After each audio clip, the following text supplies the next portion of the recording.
Well, hello, Chris. Yeah, David, how's it going? And welcome to our cosmic audience, people all around the planet, hopefully tuning in for what will become a regular series here. We are doing the week in advance, and I'm Chris Anderson, Onefeather, and my compadre here is the master of all astrological space and time, David Palmer. Yeah, thanks for, doing this together because I'm so excited to look at the week in advance every week, give all the astrology, and then you're going to give us a lot of great insight with your intuitive side and a lot of tarot, correct? Absolutely, yeah. We're going to be trying to get people comfortable with the idea that intuition shows up in virtually every format, astrology, tarot cards, runes. You go across the gamut, and it's basically all the same input manifesting in different form and fashion. So, and we all are intuitive. How We're cool is all that? very intuitive, and we are stepping into more and more of this intuition. I mean, here we are on this week. We're going to be talking about Friday, February 1st through the next week here, and February is just going to start off with a huge bang. Absolutely. Well, it has been an interesting week as we look back at the last 5 or 6 days. We had that full moon in Leo opposing the sun in Aquarius, and it really was causing a lot of us to, have to buckle down and focus on attention and prepare ourselves for our next step. Well, you and I were talking before we got on air here, and I mean, there was literally fires on the planet from that full moon in Leo. It was definitely playing with some, big planets. I mean, that full moon squared Saturn, it sextiled Uranus. It really did bring some crazy unpredictable things, and then it also brought some really hard lessons. I mean, that club over there in what country was that in? That Uh, was in Brazil. Brazil, that's right. And then we had another incident in Pakistan with, those sweatshops where they're manufacturing Mm. clothes. So yeah, it was definitely a fiery full moon, and of course you add air to fire, and that turns it into a firestorm. And it was almost like in certain regions of the planet where these aspects became very hard, we had these eruptions of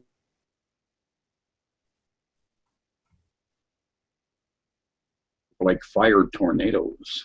Yeah, I've been reading a lot about those as well. And, not only that, I really look at this last week because Jupiter's now direct, as the coming up to the new fate about to step in. A lot of people had to go deep into their hearts, deep into their passions, and really start to see the epiphanies that are available and the new connections to be made. That's that opposite of Leo is Aquarius, which to me Aquarius is where we take that heart and we connect it to the world. We really find ways. It's the mental understanding of the heart. That's the way I look at Aquarius. It's our minds coming with that huge epiphany of this is what my heart wants and this is how I'm going to get it connected to people. And I think it's so interesting because now Jupiter's just gone direct here on Wednesday, and here we are. This is all the planets direct moving forward now. Yes, and we have a brief interlude, and then Mercury will be going direct or retrograde. But nonetheless, I do believe that the big event, astrologically and metaphysically, was the advance of Jupiter once again, because it seemed like everything was in limbo for a while there, and now Jupiter is starting to prepare itself to advance further into Gemini. So communication, finance, all those issues are going to go through a growth cycle. Yeah, and what I really am looking at is the north and south nodes. The north node right now is in Scorpio, and it's actually at the exact same spot we had the solar eclipse in November. So I think it's really interesting that as all the planets go direct, it's also highlighting some new karma based off what a lot of people had to dig up their truth with in November. Really emotional, very deep energy. It's interesting that the South Node is in Taurus, which means this is not a time for material goods or, it's time to leave behind old values, leave behind the old material and just go straight to passion. You know, that Scorpio energy is passion, it's your intensity, it's your wanting of a connection. And really, this is showing us that as this new fate steps in, it's really time to leave all that you've held to value and go only with what is your true passion, what you really want deep in yourself. Yes, and of course, the Scorpio energy is also all about defending your territory and defending the territory of others. So we're going to see more and more of that, where we're learning how to sort things out and discover what is meaningful for us, and then support and defend it, and discard the rest. So, for me, the big event of the last week, of course, as we were mentioning here, was this shift with Jupiter and all of the activity with that full moon in Aquarius over the weekend. And the card that I drew around this, interestingly enough, synchronicity, we have the Eight of Rods, and that's Jupiter in wow. I gotta say, that's too synchronistic. So Jupiter's speed week that we're leaving behind was all about. Yes. So now, how about if we look to the next 7 days here, David? What do you see as being the big event as far as planetary movement over this next week? Well, you know, we're starting with February 1st on Friday and going through that next Friday. And we are finishing up a lot on Friday. It's an exciting day because it's the last day of Mars in Aquarius. And, you know, Mars has been in Aquarius a little over a month now, and Mars is charging forward to the sun. You know, it really did pass the sun here coming into Aquarius. And this is a lot of our go forward energy and understanding where we want to connect with the world, you know, new ways of leading in our life. This is the last day of us really excited about what it is that we're going to push forward with. And it's about to catch up to Neptune here this week. So this is actually Friday, one of the most important days, I'd say, coming into the weekend, is having the right state of mind, having the right connections that you know you're ready to lead with. And it's also at the same time the last day of Venus in Capricorn. So we're going to have a huge shift coming on to Saturday, but Friday's the day to finish up where you want to connect with, but most importantly, Venus and Capricorn. This is us really stepping into, you know, higher value systems, you know, new value systems that are going to get us the goals we want to achieve, you know, new relationships as well that are only built on a foundation that are really going to get us to what it is we feel like we want to accomplish in our life. So Friday's a very serious day, and it's also very interesting because the moon's going to come in that day and make a trine to Mars as it leaves. So we're going to emotionally really tap into a lot of our harmony, our balance. We're going to tap into so much and actually, you know, understand emotionally where to charge forward. But at the same time, this moon is also going to square Venus as it leaves Capricorn. So it's kind of an emotional day of how to keep things in alignment and making sure we're emotionally charged in the right direction, and that our emotions as well really have to learn to understand, you know, some new value systems, and most importantly, we're dealing a lot with relationships as well, as far as, you know what, are these the right relationships that are responsible for me in my life, and are they going to actually take me, you know what, in the right direction? And I feel like Friday is, you know, setting us off after this whole Jupiter, you know, expansion that happened on the Wednesday. I really feel Friday's the day of the last nudge off to sea. Yeah, absolutely. And the cards are in total agreement. Look at this. Really? We've got good old Libra energy balance. Ooh. So the scales will be balanced as we move through Friday. And, of course, that's in proportion to our allowing ourselves to release things and prepare ourselves to advance. I really do see this movement of Mars across Neptune and then heading toward Chiron as being very, very important. And the cards are saying that it's going to be a somewhat emotionally cathartic time.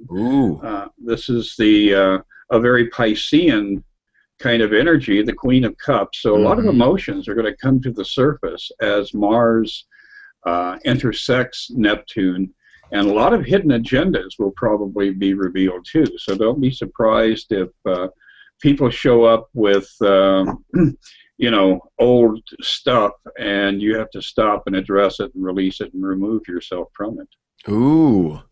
Well, I really feel this Aquarius energy really gave us all the right insight of where to take our lives. I really feel like sometimes Aquarius energy, it's a lightning bolt. Sometimes it hurts. Sometimes you have to go to the hospital. But other times, you know, I've been saying in my horoscopes, it's a lot like, you know, how basically you can put a key, like Benjamin Franklin, on a kite, and guess what? Figure out electricity. You know, and we're putting out our kites everywhere in the universe and seeing what the universe is going to electrify back. And especially because that Aquarius vibration is how do we get our own unique alignment on the alignment of the universe. You know, it's that harm. It's a lot like Libra, I'll be honest. Aquarius and that and all the air sign energy, you can always see the similarities. It really is finding a way for our unique self to really come in alignment with the universe. That's how I feel Aquarius is. And, you know, sometimes you have to change your own vibration to be in alignment with the vibration of the universe. And I think you're exactly right, because it's about to step into the most spiritual part of this now. You know, that Pisces energy is my favorite, I'll be honest, like, because I like to be lost in the universe. I'll be honest. It's the farthest thing away from reality. And, you know, this is also where magic happens. And I really feel that the magic is about to build up here. Everybody's going to be able to tap into their fantasy. And I think there's also going to be a lot of people who will get really lost because they weren't paying attention to the electricity, the epiphanies, and so forth. But this magic gives us the ability to make our epiphanies become reality, in a sense. I mean, that's how I look at it.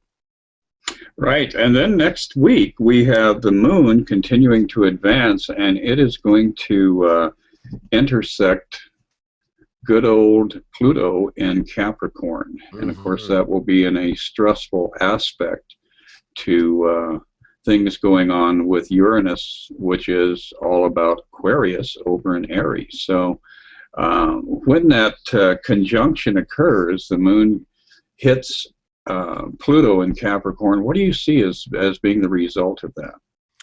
Well, whenever the moon's going to hit Capricorn and all of this Pluto energy, we're really stepping into the foundation that we spent the beginning of this year building. You know, we had 5 planets in Capricorn at the very beginning of this year, and it came in and relayed new concrete in our lives. It really said we need a new foundation to sit on now. We need to take life in this year seriously.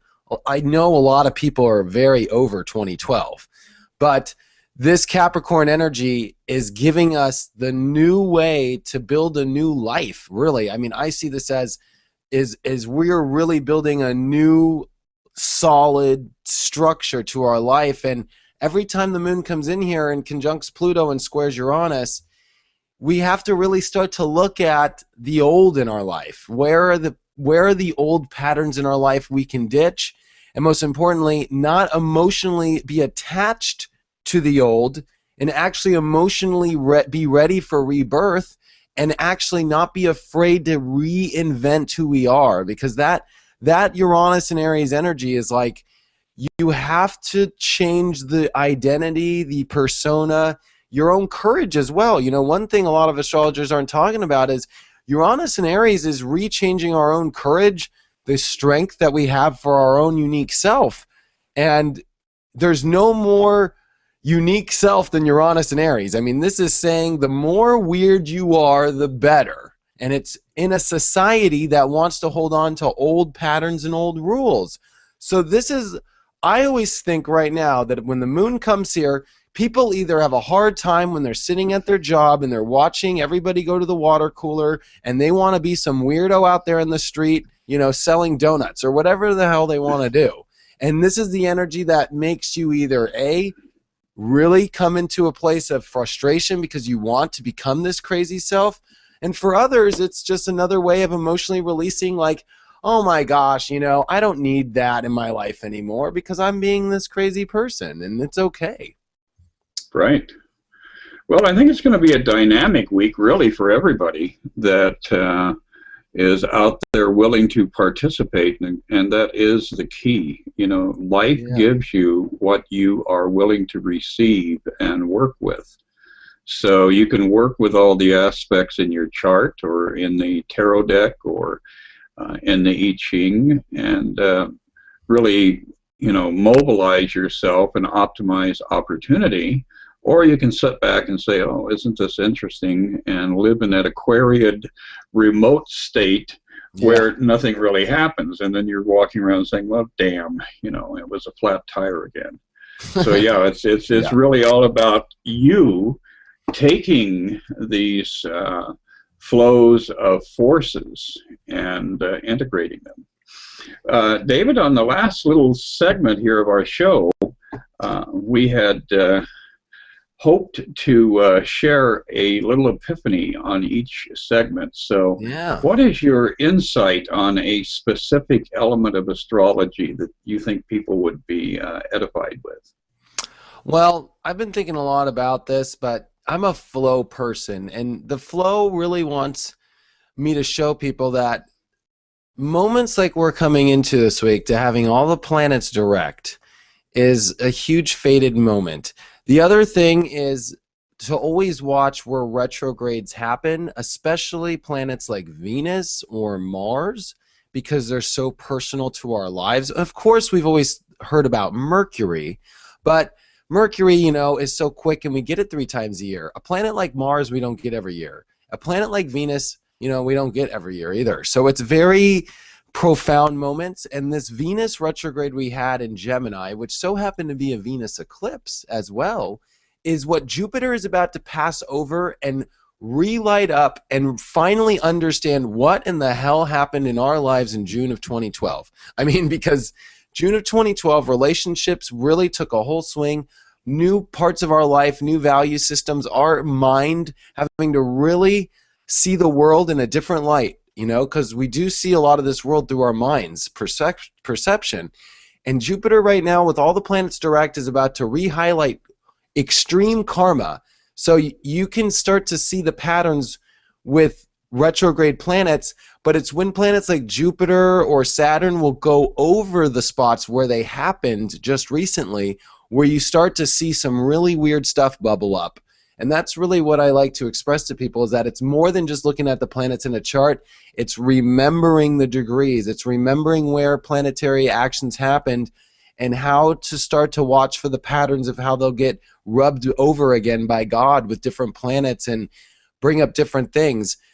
I just want to bring up one more thing, Chris, is that Venus right now at 27 degrees Capricorn is exactly at the same day when Jupiter went direct.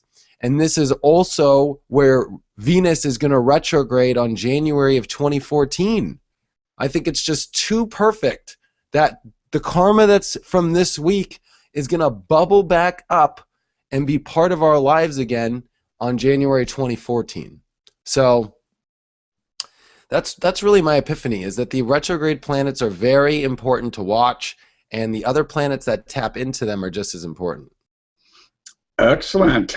Yes, and definitely it is something that one has to pay attention to, the retrograde planets, and also the nodes, because the nodes are always in retrograde. So yes, you know, they're all flowing contra to the normal flow of the universe. Yes. Well, as far as tarot cards go, my little insight for all the listeners this week is throw out your books, burn your books, take each card and meditate on what that card means to you. Now, this is the Knight of Rods. The implication here is advancement, because the Knight's on a horse. Rods, of course, deal with the idea of fire, and this is a very red, yellow, fiery card. So really what it's all about is the story that each individual card is offering you. And be willing to allow tarot cards to be fluid. In other words, a specific card can have multiple meanings depending on the card surrounding it and depending on your intuitive voice. So pick up your deck of tarot cards and trust yourself. And that's how you start to read. After you've read for a while, go back and buy a book. But initially, create a relationship and intimacy with the cards. And I think you'll really get a lot out of playing around with them, both for yourself and for your friends and family. Well, I think that was a pretty good adventure here. We managed to eat up, what, almost 20 minutes. Yeah. And I think it'll be a juicy opportunity for people to gain a little insight and have the opportunity to anticipate things as we move into the coming week. Yeah, because this week is very important to really go in the right direction, and it really does start with Friday. You know, Friday is just go in the right direction, because that whole next week we really step into, you know, the Pisces, like we said, which is the magic starting to really step in and learning to go with the flow and really trusting in your intuition, which goes exactly well with how you read your tarot cards, Chris, because that's exactly how life is going to be here coming up in February. Yes, and I think it'll continue. I think that's the wave of the future as my chair collapses here. But you can find David or myself, Onefeather, on Facebook, and so friend us. And I'm sure that when our video is posted here, we'll have links to our websites and YouTube. So I will say adieu, everybody. Get out there, rock and roll, share the love, pass the love around. You're going to have a spectacular week. David, I love you, kid. You are evolving at light speed, so how cool is that? I know. Well, I love you too, buddy. I enjoy doing this, and I thank you for doing this with me. It's so much fun. So I can't wait to do it next week again. Yes, I think we're going to rock the world. All right, buddy. So namaste. Take care. Talk to you later. Bye. Bye.